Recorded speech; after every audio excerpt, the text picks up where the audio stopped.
భవిష్యత్తు మీద ఆశ లేని వారి జీవితం వర్తమానంలోనే ఆగిపోతుంది. హార్వర్డ్ యూనివర్సిటీకి చెందిన డాక్టర్ ఎడ్వర్డ్ బాన్ఫీల్డ్ అమెరికాలోనూ ఇంకా ప్రపంచవ్యాప్తంగా ఉన్నతంగా పనిచేసేటువంటి వారి ప్రవర్తనను, వారి యొక్క గుణాన్ని గురించి పరిశీలించారు. తక్కువగా పనిచేసే వారి నుంచి ఉన్నతంగా పనిచేసే వారిని వేరుపరిచేటువంటి ప్రత్యేక గుణాన్ని గుర్తించారు. దానినే లాంగ్ టైం పర్స్పెక్టివ్, దీర్ఘకాలిక దృష్టి అని నామకరణం చేశారు.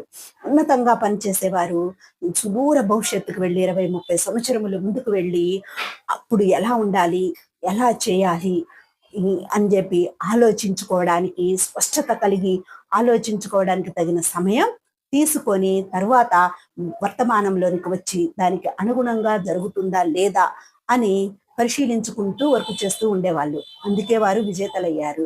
మీరు కూడా 2-3 సంవత్సరములు భవిష్యత్తులోనికి వెళ్ళి మీ యొక్క జీవన స్థితి ఆదర్శంగా ఉందా లేదా అని పరిశీలించుకొని, మరి యొక్క పరిస్థితి కూడా సక్రమంగా జరుగుతుందా లేదా అని మీ మనోనేత్రాలతోటి దర్శించుకోండి.